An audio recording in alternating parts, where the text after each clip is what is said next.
Welcome into a live Cleveland Browns report by Chat Sports. Matthew Peterson here, breaking down everything we have seen from day 5 and before of Cleveland Browns 2023 training camp. A lot to discuss. The hype train has left the station for Elijah Moore. It's a nonstop locomotive. So we're going to talk about Elijah Moore and the 2023 expectations. And then we're just going to run through some of the biggest storylines coming out of training camp thus far. And I'll kind of buy and sell different stories that I have seen.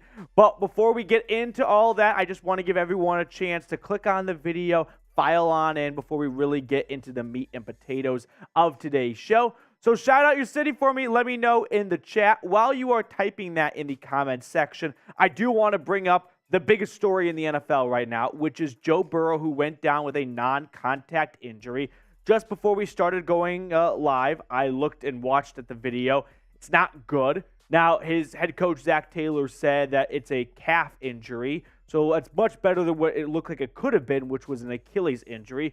I'm not quite sold on Joe Burrow being out of the woods just yet. I'm sure they're going to get a lot of pictures of his leg, and they're going to do a lot of imaging and things like that, but early diagnosis or maybe early first look at it is not good, not ideal. I remember last year Burrow underwent an appendectomy right around this time, and he got off to a bit of a slow start because he missed all of training camp in the preseason as a result. Who did the Browns play week 1? Joe Burrow and the Cincinnati Bengals. Now, I, of course, hope that Burrow makes a complete and full recovery because the NFL is not fun when backup quarterbacks are in. Even if it's against one of your rival teams, I'd rather see the Bengals, 100% and play with Burrow than play with Brandon Allen, whoever the backup is now in Cincinnati. So for that reason, I hope Burrow is absolutely okay. I'm not going to wish him an injury or anything like that. But it is impactful for Browns fans because Browns play the Bengals week 1, and if Burrow is okay, he might not be 100% when that first game rolls around. Calf injuries can linger, unfortunately. Now, let me give some shout-outs right now. We've got Joshua Miller tuning in from Temperance. Why did I say that so weird? Michigan. We've got Lincoln, Nebraska from Kimberly Hurst. We've got Oklahoma City. Jersey Dogs in the house, South Jersey. We've got Pittston, PA from John. What's going on, John? We've got Kevin Wiseman in Falcon, Colorado. Brunswick in the house. Keep getting those cities in the comment section for me. Justin Trimble, Tim Green, Joshua Miller, Mick, all these familiar faces and names. Christopher's watching from New York. We've got Illinois from Michael Warnecki. Now, while we talk about where you are from, how about we talk about some real Browns content for a moment? Who do you think is going to have a better 2023 season? Elijah Moore or Donovan Peoples-Jones? You can put their initials, you can put their jersey numbers, 8 or 11, for who you think has a better 2023 season. I've been saying for a while, don't sleep on Elijah Moore. DPJ had a better year last year, and I think we're kind of forgetting about him a little bit too quickly. But I think about what the Browns brass wants to do. And one of these two guys is a free agent after this season. The other one still has another year on their rookie contract. I wonder who Andrew Berry and Paul DePodesta are going to tell Stefanski to draw up plays for. Wink, wink, it's probably going to be number 8. So who do you think has a better 2023 season? I'm seeing some 8s come in from Lawrence Butler and Little Fred. Warnecki's going with Moore as well. Little Fred.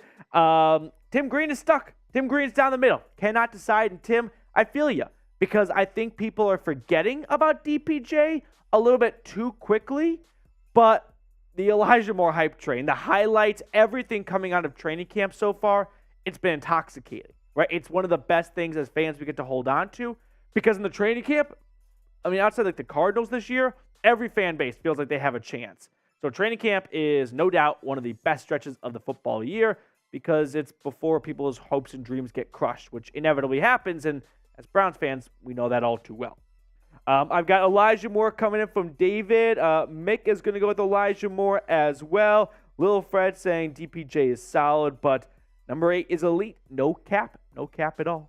Now, while we let you guys get your votes in down in the comment section, I do want to remind you that we have a mailbag at the end of the show. So if you have any questions relating to the first week of training camp or really anything under the sun surrounding the Cleveland Browns, go ahead, use hashtag Browns. If you want to skip the line and guarantee your spot on screen, you're welcome to Super Chat. No pressure at all. Super Chats are always greatly appreciated. They help support the show. They help us get us more studio space and all that good stuff. So if you want to go above and beyond and be the Super Chat MVP of today's show, by all means, feel free to knock yourself out. Otherwise, hashtag Browns in the chat. That way our software can pull your question and put it on screen. Now, here's what we got coming up on today's show, but we're not going to get into any of that until we get the likes up. 16 likes? Am I that bad at my job? That hurts. That stings. I'm not going to lie. That cuts deep. That cuts deep, everyone. We're not going to get anywhere until we get to at least 20 likes. I mean, that's a nice start. It's a good starting number right there. So 3 likes away, and then we'll get into the latest news and rumors surrounding the Elijah Moore hype train. We'll talk about some of the big headlines coming out of training camp, and I'll tell you which ones I'm buying, which ones I'm selling. And then we got that mailbag at the end of the show. So if you'd like to, you can go ahead and super chat already and guarantee your spot on screen for that. But pepper the chat right now early and often, as I like to say, with those questions. So we got that on tap for everyone today. I'm just going to get everything situated on my end here. We're at 22 likes. That's what we love to see. So with that being said, green light from producer Jack. We are ready to rock and roll. Let's get into the latest Cleveland Browns news and rumors.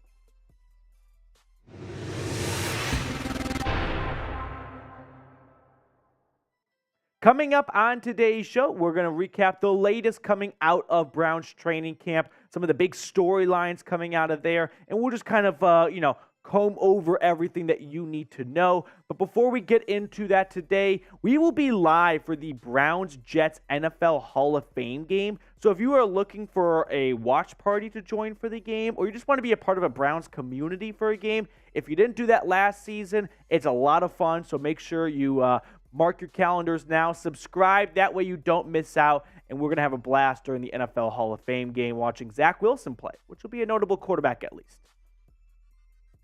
Welcome into the Cleveland Browns Report by Chat Sports. Matthew Peterson here. And we're going to ad-lib for the first minute or so because the biggest news in the NFL world right now is, of course, Joe Burrow and the Cincinnati Bengals. We are filming this right now during our live show, so if there are new developments that come out afterwards, just roll with us. But the latest we heard is that Joe Burrow went down. He got carted off for help to the cart, and Zach Taylor said it was a calf injury.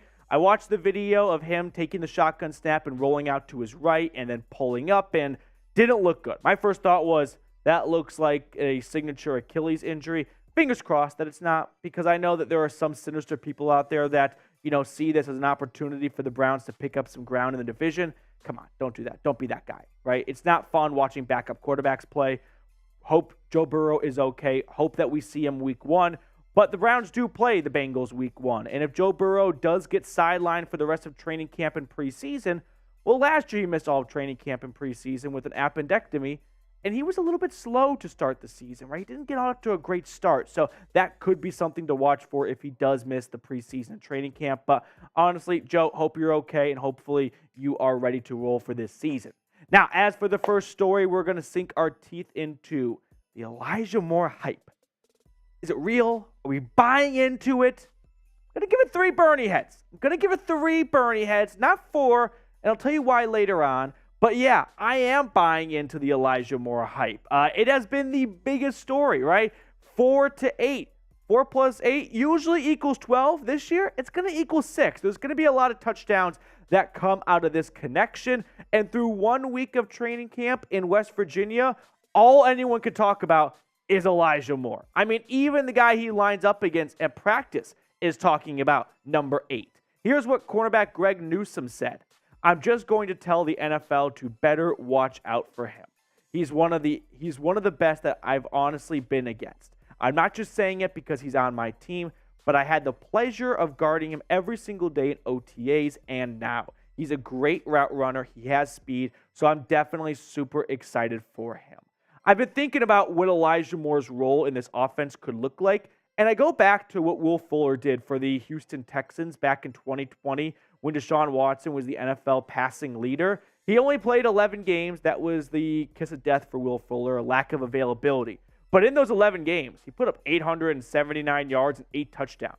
I mean, you think about if he played a full 16 games that year, he would have blown past 1,000 yards and 10 touchdowns. So Will Fuller, definitely a speed demon, and that's what Deshaun Watson was his bread and butter with Will Fuller in that 2020 season without DeAndre Hopkins. So I think there is something to that type of role being replicated in Cleveland now with Elijah Moore filling it. But I know what you're all saying. Petey, why no 4 Bernie heads, you coward, you pussy? Here's why I don't have 4 Bernie heads. I'm doing it as a favor to Elijah Moore and Browns fans everywhere because we have been down this road before where we get all in on all the training camp hype and then it falls a little short. If I give it 4 Bernie heads, it will not deliver. That's just how it works. But if I give it 3 Bernie heads, I know Elijah's watching right now and he's thinking, that overweight guy said I can't get to 4 Bernie heads? I'm going to show him. And please do, because I can't wait for the Elijah Moore train to take off and really be a runaway train. It's going to be like the Jack's the movie guy taking a Pelham 312, 132, something like that. Great movie. I butchered it right there. But that's what's going to happen, except it will have a different ending where the train does not stop instead. But who do you think will have more yards? The reason why I bring this up is we were having a good office debate today as to who's going to have a better season, Elijah Moore with Deshaun Watson or George Pickens and Kenny Pickett. I thought it was a no-brainer. I mean, Elijah Moore, in my eyes, is due for a bigger season in 2023, but Pickens had a lot of great plays for the Steelers last year, but I'm rolling with Deshaun Watson's arm over Kenny Pickett. But let me know who do you think has more yards this upcoming season. Some other news and notes from training camp I wanted to share. Matthew Adams, the linebacker who was signed for largely special teams duties, but also to fill in for an injured Walker Taki. Well, he got banged up earlier in camp, and he was spotted in a walking boot today as we film this on Thursday. So don't expect to see Matthew Adams for a little bit of time. He does not have a roster spot cemented in when you look at Cleveland's linebacker room. It's a camp battle for sure after JOK, Walker, and Taki. Jacob Phillips is probably going to make it, but unfortunately for him, injuries have always been a dark cloud over his career. Tony Fields, I think, is a good shot of making the roster again, along with Jordan Kunaszyk. I think Jordan Kunaszyk is a guy to watch for.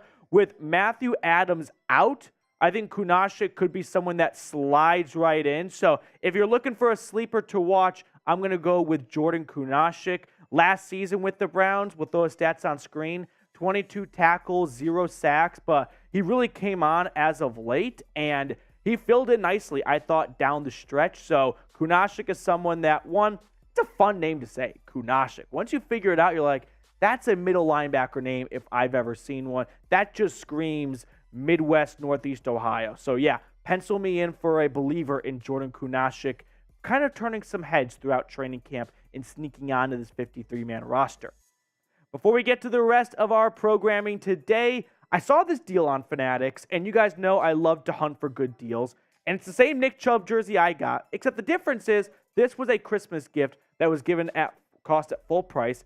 The one on screen costs less than $100. Now, it's not easy to find jerseys under $100 anymore, so if you are even just remotely considering getting a new uniform, getting a new jersey, replenishing your closet a little bit, do it now, because if you wait and put it off for a week, the deal's going to be over. You're going to end up paying full price, and it might not come in time before the first preseason game you're going to or regular season game. So do future you a big solid right now, because future you will thank you when it comes in the mail. Chatsports.com/Chubb jersey. It's 25% off. The link's in the comments and the description of today's video.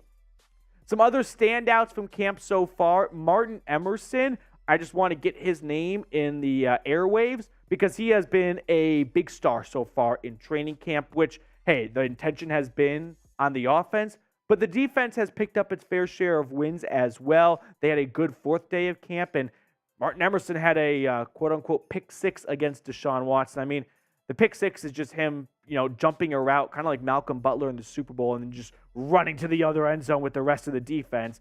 But Emerson, in his rookie season, 63 tackles, 15 pass breakups. He was, tossed into a larger role as injuries started to stack up in the secondary, and I thought he did an outstanding job. I mean, PFF ranked him as the 23rd best corner out of 118 qualifying players. Is Martin Emerson the best cornerback on this team? No. I still think that goes to Denzel Ward. Was he the best cornerback on this team last year? I would say yes. Now, I don't know if he's going to be able to continue that because tape is out there right now, but I'll tell you this much. Doesn't matter how much tape is out on a cornerback. When you're 6'2", 195 pounds, and you move like you're 5'11", and you're getting the best of both worlds, well, you see why the Browns fell in love with him and selected him in the third round of that 2022 NFL draft. Even though they were stacked at corner, they saw potential and talent at 6'2". They just couldn't pass on. Because, yes, people love to fantasize and romanticize, a quarterback's height and hand size and all that good stuff. But you know what's important? The difference between a 6'2" cornerback and a 5'11" cornerback is the difference of a pass breakup or a touchdown, because that's how much of a wingspan difference there is. So Martin Emerson, I think he's been in for a big season, and good things are coming for the former Mississippi State Bulldog. Other cornerback news I wanted to pass along to you guys. Greg Newsome was spotted in that nickel corner position right in the slot with the first team defense this year. Now, they eventually rotated in Denzel Ward. I don't know what Jim Schwartz is going to do. I know that Greg Newsome does not want to play that slot corner position anymore. It's not that he was bad at it last year. I think that got over-exaggerated, if you will. But he also knows that slot corners don't get paid a whole lot. Like, go look at the top 5 highest paid corners in the NFL. None of them play in the slot. They play in the outside. They play with the big dogs, the Justin Jeffersons, the Jamar Chases of the world. And Newsome knows if he wants to get paid like a good corner, he's got to play the outside. And so he definitely wants to make that his home. I'll be interested to see what Jim Schwartz does for that slot position. But pick a cornerback for me. Greg Newsome or Martin Emerson. Who do you think has a better season this year? I think people, and I'm definitely included in this, kind of moved on from Greg Newsome a little bit too quickly because Martin Emerson last year was the new shiny toy. Let's not all forget about Newsome. First round pick out of Northwestern, really solid first 2 seasons, missed some time that initial rookie year, but he has been rock solid in my eyes and has not been a liability or anything like that. He just unfortunately has a big fat donut on the board when it comes to career interceptions. Once he gets that monkey off his back, I think he's going to get a lot more eyeballs on him from the fan base. Before we get on out of here, it is time to pick a card. Whew, I'm excited. It's 1-1 between myself and the producers. We got Jack Lauderay, one of the best in the biz behind the camera today. Jack, which card would you like to go with? Let's go. Oh, boy, I didn't think this through. Let's go. The hesitancy is not good right now. It's not that. I just didn't think about it. I really want to pick a good one. Yeah, that is the name of the game. 10 of clubs. 10 of clubs? Okay. I'm going to go with the 5 of spades. 7 of hearts. 7 of hearts. No, not close at all. A couple air balls from us. But that's going to do it for us on today's show. Thanks so much for tuning in. We'll see you guys later. Pick a corner. Martin Emerson or Greg Newsome. I'm seeing a good mix right there. I also did not see... Oh, did Lil Fred get it right? I see 7 of hearts from Lil Fred in the chat right now. It was 7 of hearts. And then I think he got it. Yeah.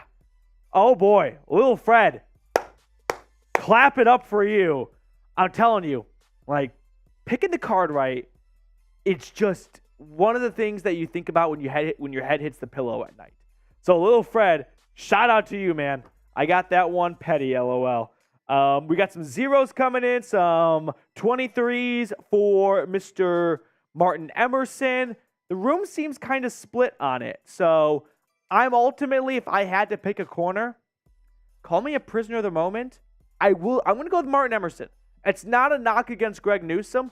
I just think Martin Emerson is going to have a really good NFL career. And if I had to pick one, that's who I'm going to roll with right now. Plus, I don't know. I'm weird. Numbers are so important to me. I don't like the number 0. I I don't like it. 23, great number. All-time number.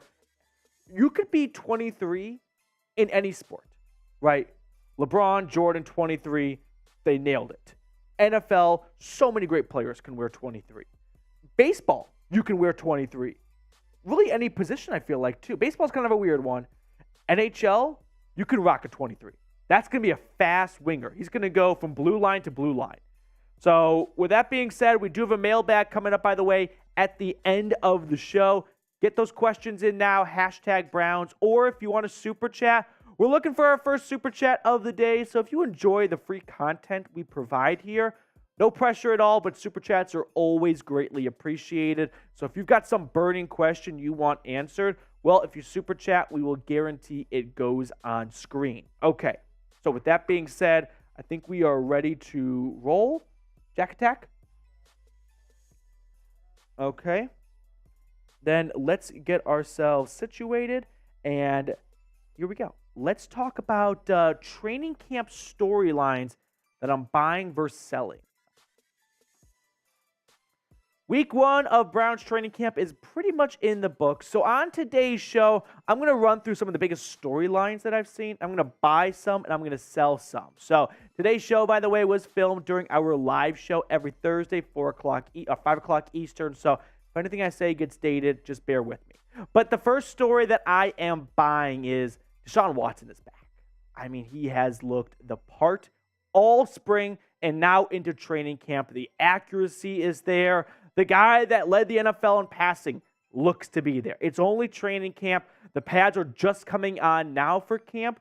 But Deshaun Watson has looked every single little bit of that $230 million quarterback that the Browns gave him. So if anyone in White Sulphur Springs, West Virginia, has 2 eyes and a pulse, they can tell you that Deshaun Watson has more or less been the star of the show. He is back. I am in on it. I am a big believer in a big season coming for Deshaun Watson this year. This offense is being manicured to him. There have been some great additions this offseason. Elijah Moore has been his co-star so far. He's got a top 5 offensive line. Really comes down to the coaching and Kevin Stefanski, but I think people were a little too quick to try and drag him through the mud last season for his poor play. He had some bad games, no doubt about that. But he also had some pretty good games last year that people just want to gloss over and move on from because it fits their narrative. But Watson, telling you guys, he has been the real deal so far in camp. Now, Mary Kay had some interesting thoughts from Boots on the Ground I thought you guys should see. Watson is far ahead of where he was at this time last year. From a psychological standpoint, he knows it's his team now and that it's up to him.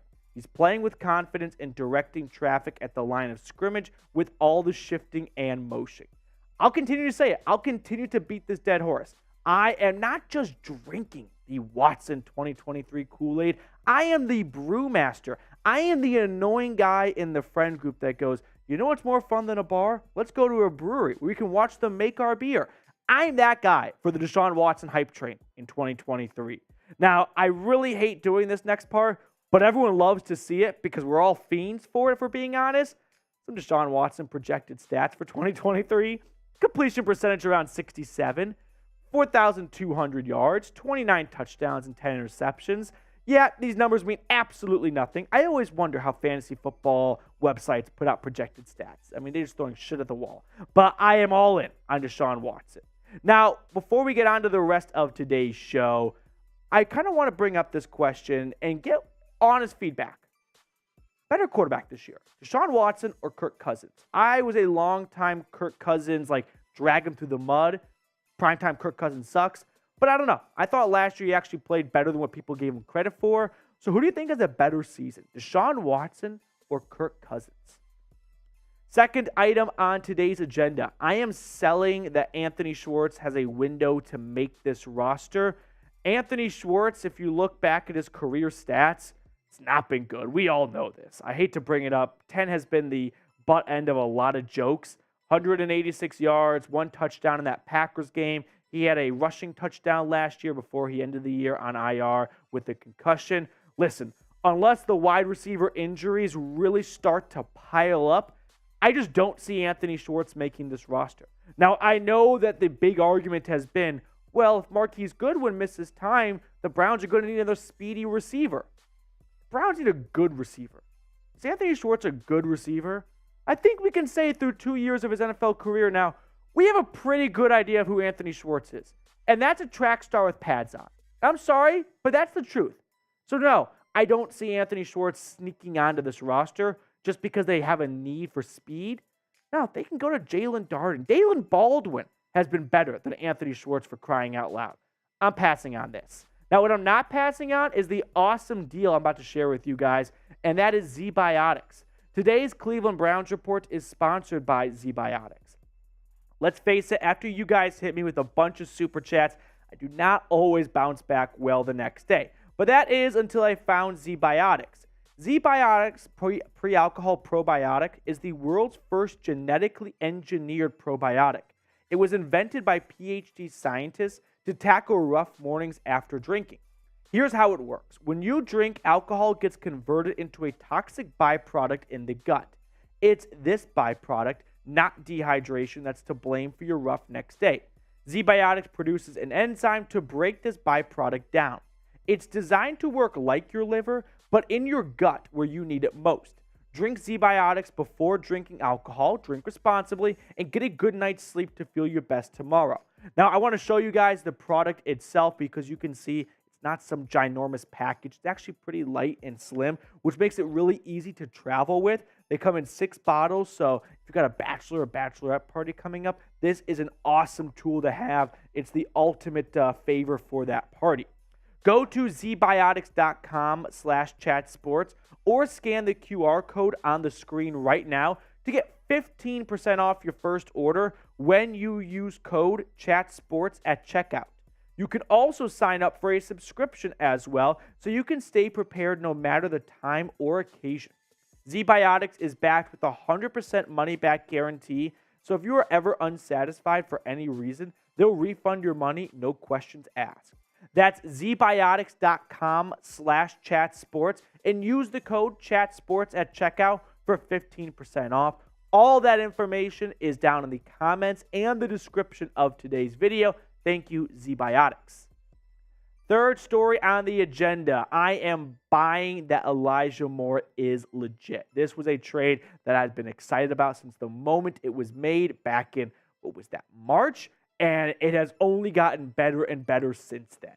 He has been the clear and obvious star of training camp. Of course, all the attention goes to the quarterback, Watson, and all the eyeballs are on him. But Elijah Moore is right next to him on the podium in terms of Browns training camp stars. He has developed a chemistry with Deshaun Watson. Amari Cooper has been sidelined for the first couple of days of training camp, tweaking something, not serious, nothing to panic about.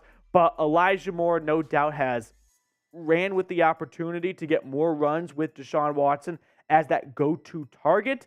And I've loved everything I've seen from him. I mean, we'll look at his stats. We've seen these numbers before. We know that in his rookie season, he put up really impressive numbers for only playing 11 games in a putrid Jets offense, 538 yards and 5 touchdowns.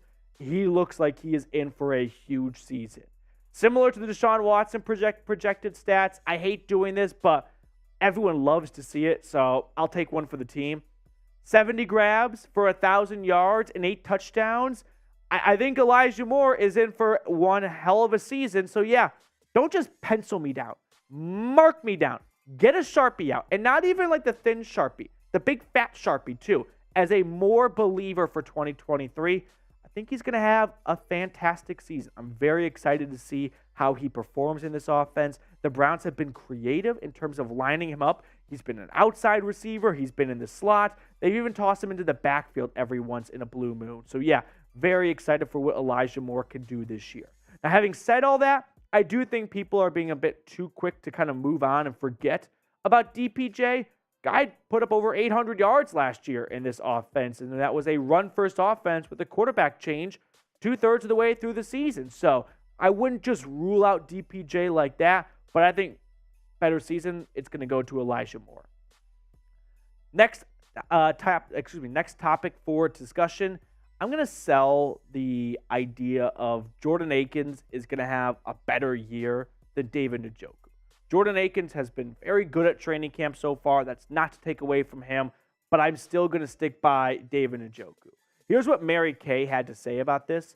Akins has gotten plenty of targets and has a natural chemistry with Watson, his former Texans tight end. He'll give David Njoku a run for his money this season in terms of receptions and touchdowns. Now, I think we can all agree that David Njoku has been good. The injuries have definitely plagued his career. I don't think I'd go back and take him in the first round again if we're doing a redraft. I mean, imagine if you had J.J. Watt or T.J. Watt and Myles Garrett on the same team. But I think Njoku and Akins are going to form a really good tight end duo. But I'm going to lean towards Njoku because he has been the better tight end so far in their NFL careers, right? The numbers speak for themselves. Now, Akins overlapped with Deshaun Watson in Houston for a good chunk of time. He put up over 1,000 yards in 45 games and hauled in 3 touchdowns. Last year, he had a breakout year for Houston. Of course, no Deshaun Watson at the time, but maybe he's just building off of that, and he's going to take that good play from last year and then parlay that with his connection and chemistry with Watson. I don't think either tight end, if I'm being perfectly honest with you guys, really vastly exceeds this season. I just don't think the Browns tight end room is going to have a guy go over 800, 900 yards. At the end of the day, there's only one football. And Nick Chubb's going to get a lot of carries. Elijah Moore, Amari Cooper are going to get a lot of targets. And I think tight end's going to fall by the wayside a little bit. When you look at what Watson did at Houston so successfully, it wasn't through the tight end position. But I am going to pick Njoku over Akins because I go back to last year. Who remembers how exciting it was for Njoku until he got injured in that 5-week stretch from weeks 2 to 7, 411 yards and 1 touchdown. The only thing that was missing was those red zone touchdowns. But Njoku last year put together a really good stretch of the year before he got hurt. If he's healthy this year, I don't see why he can't build off of that and really separate himself from Akins as this team's top tight end. Before we get to the rest of our programming today, if you enjoy the content we are providing here, consider subscribing. We're trying to reach 21,000 subscribers. We put a lot of work in to get you guys Browns content, so it would definitely mean a lot if you have not subscribed to consider going ahead and doing so. Fifth and final topic for discussion, I am buying the defensive turnaround. Mark me down as a buyer for this because it's real. It's underway. I'm not going to completely give it all of its roses, as I like to say. I did that last year, and it kind of bit me in the derriere, but there have been a lot of praises as for this new Jim Schwartz-led defense. Here's what Denzel Ward said. He's got a great defensive playbook, and I like his coaching style. He's going to be hard on us, and that's what we need. We need someone to tell us what we're doing good and what we're doing bad, or what we need to fix and focus on. And he's right there in our ear letting us know. He's just a fiery guy, a guy that's going to tell you what it is. And like I said, that's what we need around here. Ward was not the only one to say this. Myles Garrett also echoed the same thought, saying he's excited. He's excited for this opportunity that he has working with this team, and we should be just as excited and fired up that he's here, and he's so fired up about winning with this team and putting his best foot forward. I mean, I am going to just pump the brakes just a little bit, a little pump, because it's easy to say glowing, awesome things in training camp. That's what every fan base does. They always hype each other up during training camp. And then the regular season rolls around, and not all 32 teams have winning seasons. Fortunately, the Browns know this all too well, and I and you have been down this path before of buying really into the offseason chatter and it not really resulting in wins. But I will say this one, I know, broken record, this one seems different. It does. I mean, come on, right? Jim Schwartz is not Joe Woods. Jim Schwartz is a Super Bowl winning defensive coordinator. He's one of the best defensive minds in football. So yes, Michael Scott, I am prepared to get hurt again.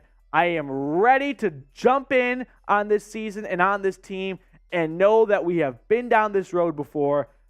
But I'm telling you guys, it's different this time. I promise. Before we get on out of here, just a couple of things I wanted to run through in case you're kind of in the dark when it comes to training camps so far. Martin Emerson has been the star of the secondary. I mean, he had a pick 6 against Deshaun Watson on the 5th day of training camp. This is a name to watch for, no doubt, as a breakout season after a really solid rookie campaign. Now, echoing more of why I think this defense is in for a big turnaround is, well, last year the numbers were awful, right? 22.4 points per game.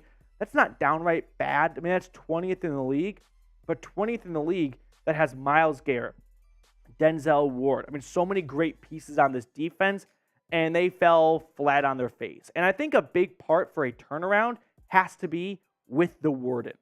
This is a guy that gets paid top 5 cornerback money, and last year he was not a top 5 cornerback. There's just no other way to say it. So hopefully a bounce-back season is coming for number 21. So give me your thoughts before we let you guys go and get on out of here. Bounce-back season coming for Denzel Ward, yes or no? I sure hope so. I think from the front of the defense to the back of the defense, if the front 4, if the front 5 are getting a lot of pressure, that's going to free up linebackers. That's going to force the quarterback to get rid of the ball quicker. And that's going to make a life on a DB a lot easier. So, yeah, I think there is a bounce-back season coming for Denzel Ward. Let's pick a card to wrap up the show. Mr. Lauderay, which card would you like to select today? Let's do the King of Clubs. King of Clubs. I like that selection. If you get a face card right, hits different.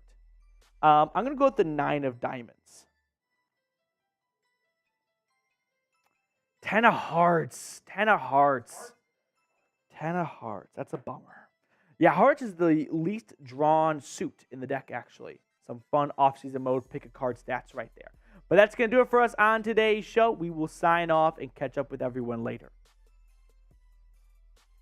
Is there a bounce-back season coming for Mr. Denzel Ward? We got some super chats flying in we'll catch up on. Love to see some familiar faces and names down in the comment section.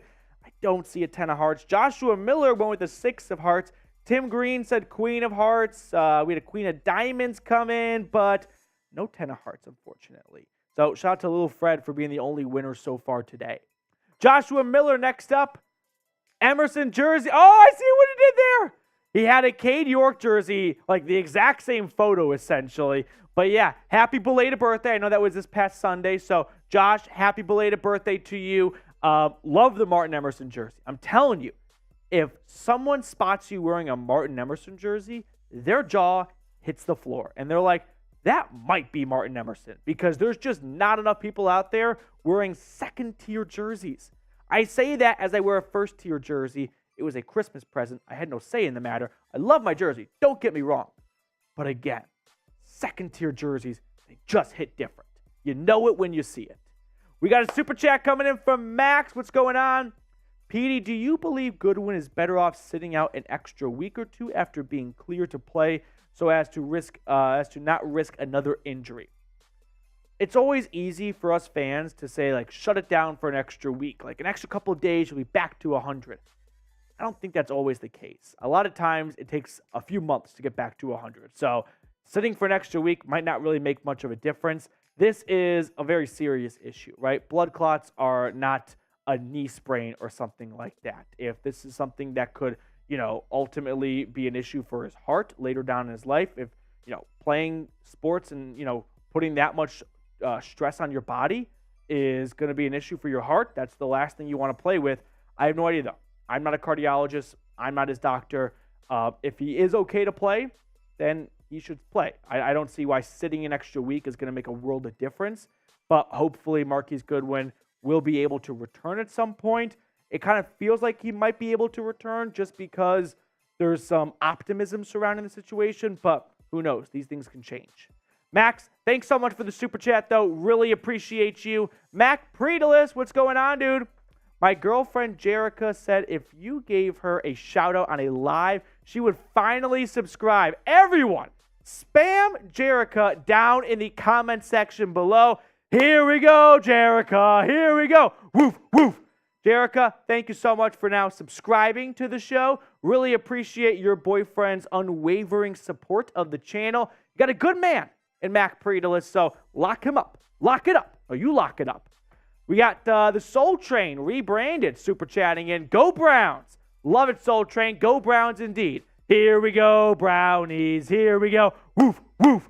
Cyan Soul, thank you so much for the super chat. Really appreciate you. We got another one from Mac Predalis. Emerson went to the same high school as my girlfriend in Pensacola, Florida. She's definitely getting his jersey this year. Jack, what's the coolest alum from your high school? Do you have any notable alums from your high school? I went to a really small high school, so you got nothing? No. I had no athletes went to my high school. I got nothing. I too did not go to a cool high school, it appears. But hey, that's an awesome jersey to get. I'm telling you, if I see someone wearing a 23 Browns jersey with Martin Emerson Jr. on the back, holy shitballs. Do they know football? You know who the best alumni from each of our high schools are? Yeah. Well, I mean, we've got the host of the Browns Report from your high school, and then you've got a producer at Chat Sports. Producer, I mean, yeah. That's a pretty big deal, man. We should have our own Wikipedias by now. I'm just going to put that out there. It's a crime we do not. We got Super Chat to catch up on from Levi Mayfield, and then we're going to get into a mailbag. So, hey, if you have a question, hashtag Browns in the chat. If you want to guarantee a spot on screen. Jack, we talked about this the other day because you're going to Disney soon, aren't you? So I'm almost done watching like a 90-minute YouTube documentary about the history of fast passes at Disney. It's fascinating. And I only bring that up because Super Chats are our fast pass system. Have you seen this too? Don't even get me started on the fast pass. I'm a bit of a Disney adult. I mean, my family loves Disney, but the fast pass, like I thought I knew everything there was to know. Oh boy, does it go deep.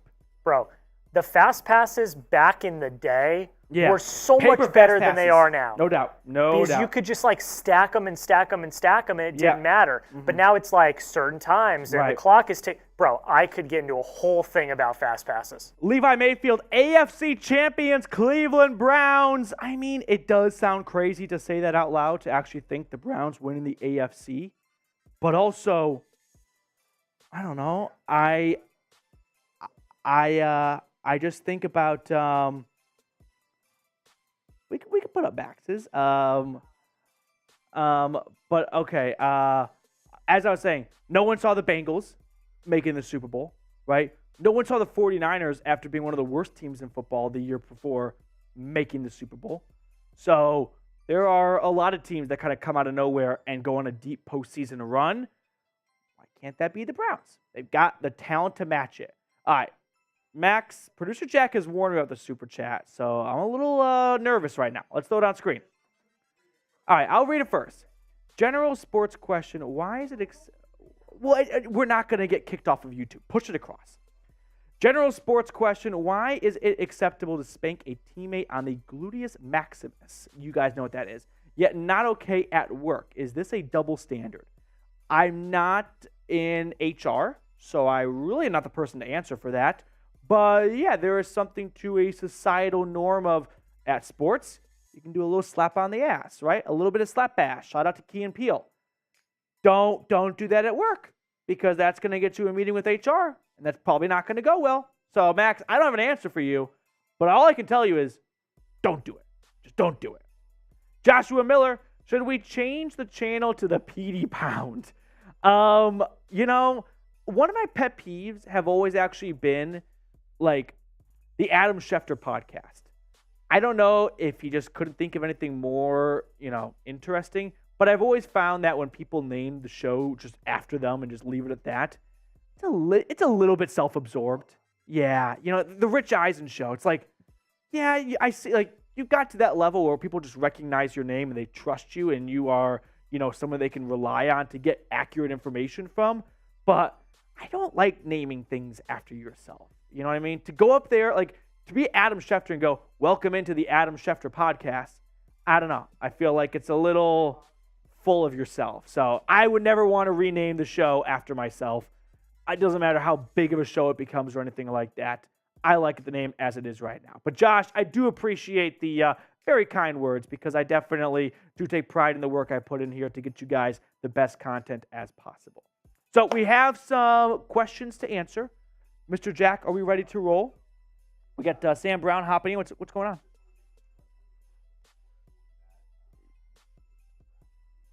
on? We need some post. But it's all shelled out. Yep. Okay, you guys get to see some behind-the-scenes work here at Chat Sports.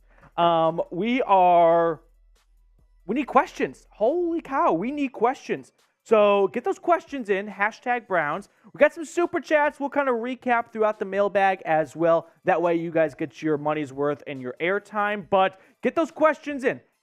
#Browns, over 80 people watching right now. If you have a question about training camp or really anything under the sun related to this team, feel free to ask it down below in the chat section. You just have to use #Browns so our software can pull it. So we're waiting on a question or two, and once we get that first question in, they'll start rolling in, and we'll jump into our live Q&A. But, let me guess, Joshua Miller? Yeah, Josh is the OG of asking questions. We got Jack asking a question, Centrion's asking questions. Keep getting those questions in the chat, and we will throw that on screen for everyone to see. We could probably start off with a couple of those super chat via questions, and then we'll wrap up the show with the super chats that aren't question related, just to get them on. That sound good to you? Okay, let's do this thing. Let's do a live Q&A so you guys can see how the sausage is made. Welcome into a Cleveland Browns mailbag. I'm going to answer some questions that you guys, the Dog Pound, have coming out of the first week or so of training camp. Today's show, quick preface, was filmed Thursday afternoon, 5 p.m. Eastern. So if anything I say gets dated, you know why. But first question coming in from Max asking, Petey, do you believe Goodwin is better off sitting out an extra week or two after being cleared to play as to not risk another injury? Listen, I am not a doctor. I cannot tell you what it's like battling back from blood clots or anything like that. But I don't think an extra week is going to do a whole lot. I feel like something this severe or this serious, rather, it's either one of those things where, unfortunately, you have to hang it up to not risk further damage, or if you can control it with medication and other things like that, well, an extra week isn't going to do a whole lot. So I know as fans, we get guilty of, like, especially in the regular season where it's like, dude, we're at a good spot right now. Just sit them for an extra week. Like, we act like they're Mario Kart players and they run over a health boost and they get back to 100% with an extra week. No, a lot of times it takes a long time. I mean, look at a lot of players that come into training camp league-wide on the PUP list, but they've had months off. How are they not 100%? Because the human body doesn't know, oh, it's training camp? We should be 100% by now. Just like the same way it doesn't know, oh, an extra week off? We're ready to go now. But, Max, I do appreciate the question. Thank you so much. Levi Mayfield, AFC champions, Cleveland Browns. Are the Browns going to win the AFC? I think they've got a better shot than most people are giving them credit for. And if anything, history is kind of on the Browns side. I mean, just kind of go down memory lane with me for a second. The Cincinnati Bengals. No one saw them going to the Super Bowl, right? The 49ers with Jimmy Garoppolo.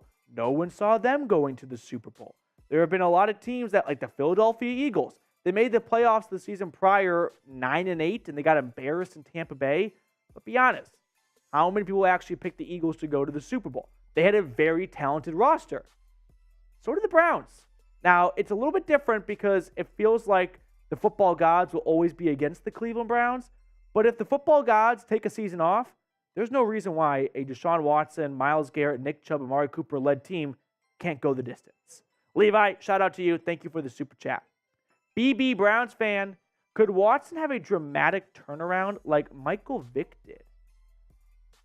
Good question, Jack. I think we might, if we can get some Michael Vick stats up, that would be very. There it is. All right, shout out to Jack.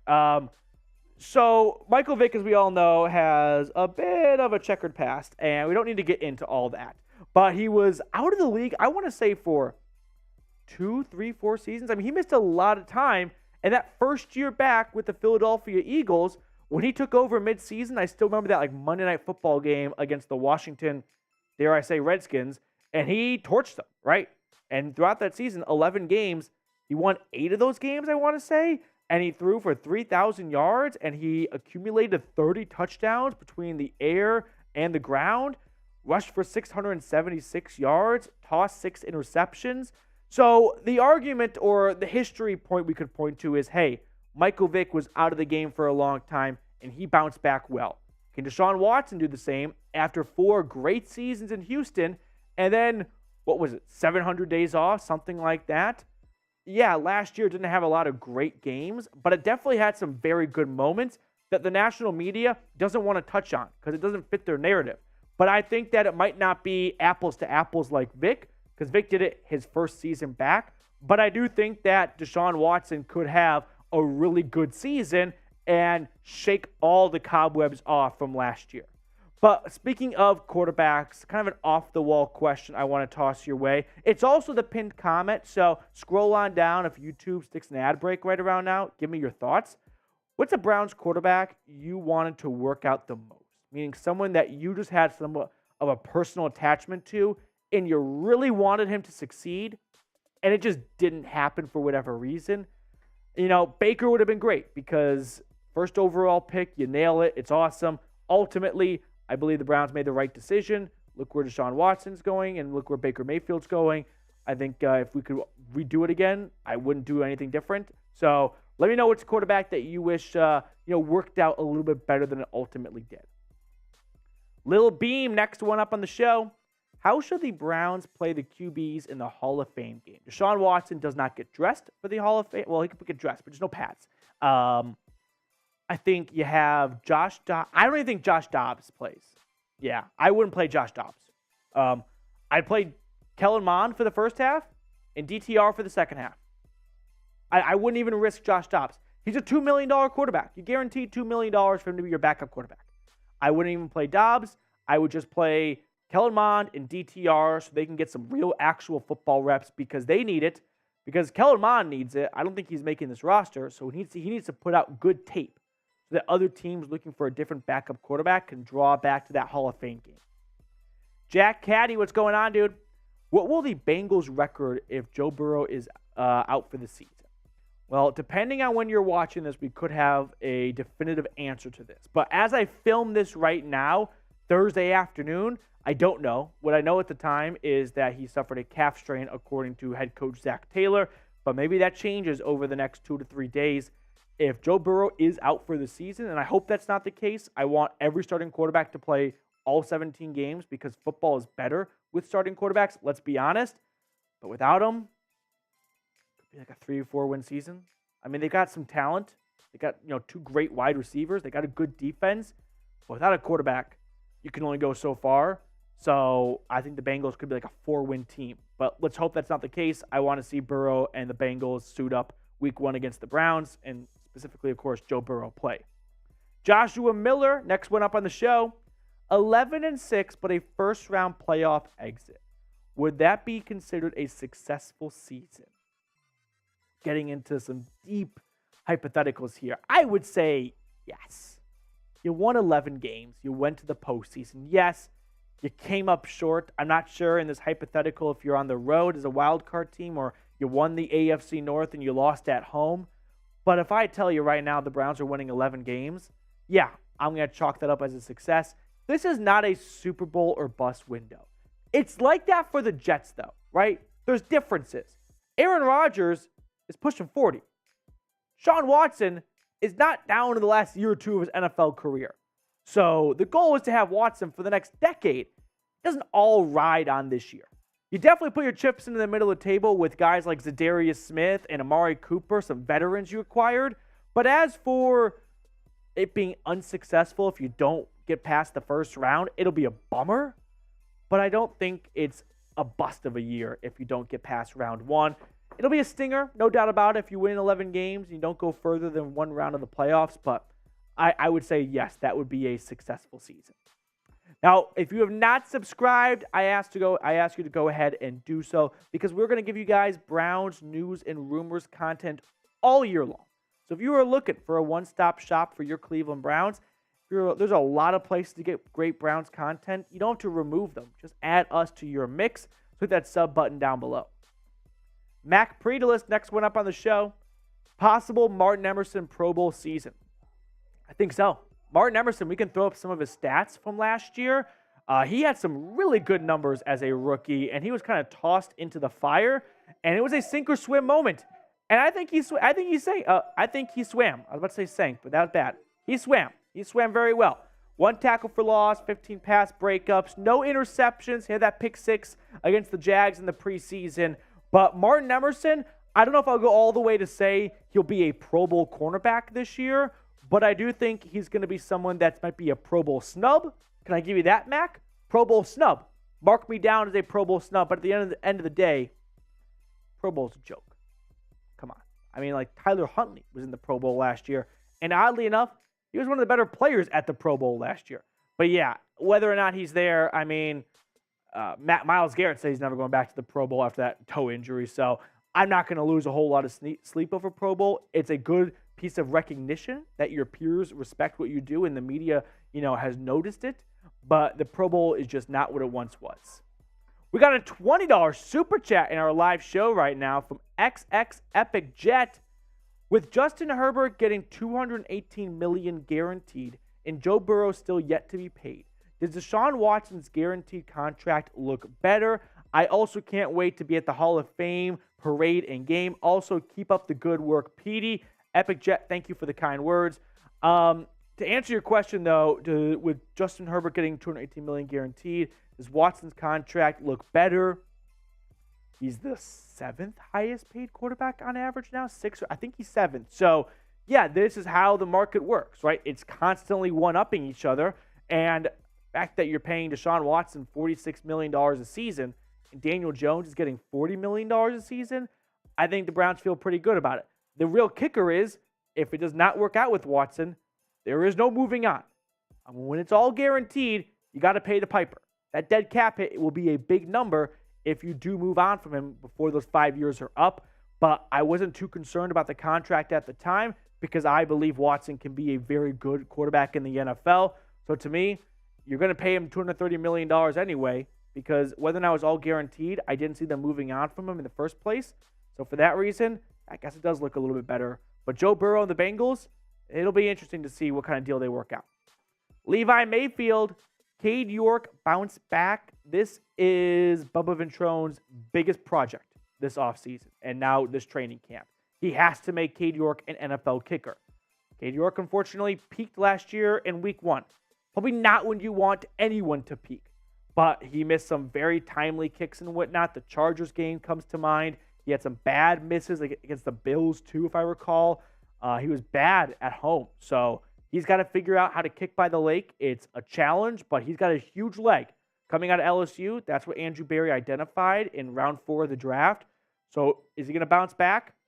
Kickers are a very different species. No one can say definitively one way or the other. I'm optimistic because I think Bubba Ventrone's an awesome special teams coordinator, but I'd be lying to you if I said one way or the other, yes or no. Who knows? We'll have to wait and see. $5 super chat coming in from Max. There is always the possibility the Browns do not perform to our expectations this season, but I will still be all in. Its first season with new players.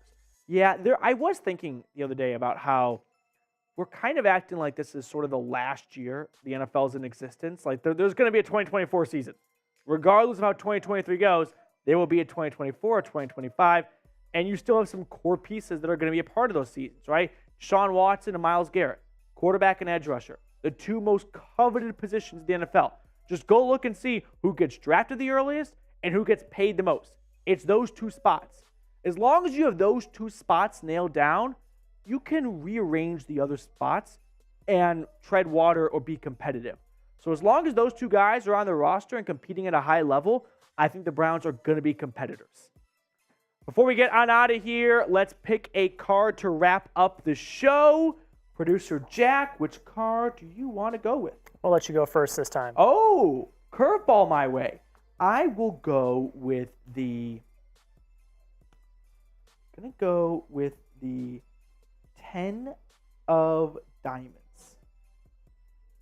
Give me the 9 of hearts. Okay. I was thinking this card. Queen of spades. Queen of spades. Okay. That's going to do it for us on this edition of the Cleveland Browns Report. Thank you so much for tuning in. Enjoy the rest of your day, and we'll catch up with you guys later. It was Queen of Spades, and I see some Queen of Hearts and Queen of Clubs. Tim Green and Joshua Miller.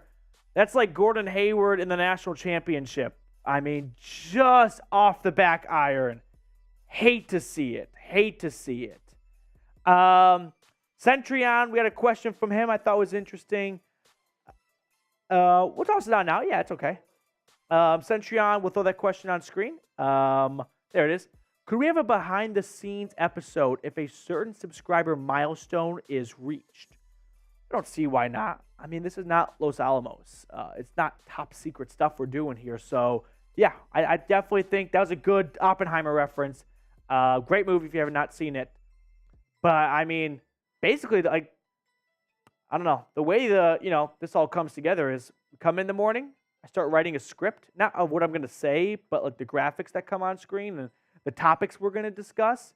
And there's a lot of work that goes into making everything go on screen.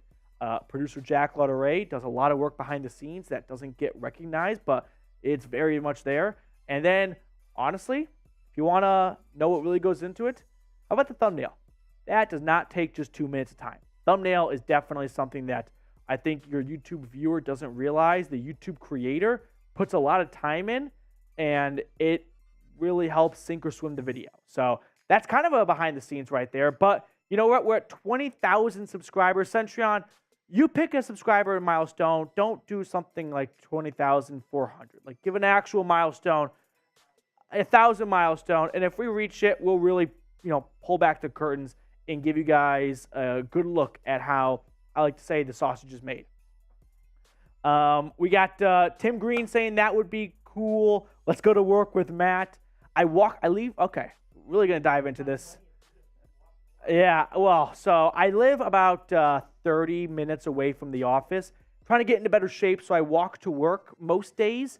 And it's hot in Dallas, Texas, so it's a sweaty walk, if I'm being honest. It's not good, but it takes about 30 minutes or so. I get up at 8:10 in the morning, into the office around 9 to 9:10, and there's a couple of us walkers, and I put AirPods in, I listen to my podcast, and every once in a while, I get sniped by other walkers to the office behind me, filming me as I walk, as if I have eyes in the back of my head, and then everyone makes fun of me saying I can't go out in a big city late at night, but I would not go out AirPods 11 p.m. in any city. Little Beam, my score prediction for Week 1 against Cincy is 27-20 DAWG POUND wins, back-to-back Week 1 games. They got the monkey off their back last year, so hopefully now that's not really in anyone's head going into this season. All right, that's going to do it for us on today's show. If you have not subscribed, please go ahead and do so. We're trying to increase our subscriber base. That way we can get more studio space and give you guys more content. So if you are stumbling across this live show and you're not subscribed, it would definitely go a long way. It would be greatly appreciated. To everyone that super chatted, thank you so much for your unwavered support. I can't name you all, but Max, Mac Predelish, Joshua Miller, so many great supporters of the channel. Really, really appreciate you guys going above and beyond to help this channel grow. We will sign off. We will see you guys throughout the weekend, and we'll keep you guys in the loop for all things Cleveland Browns training camp. See you guys later. Go Browns.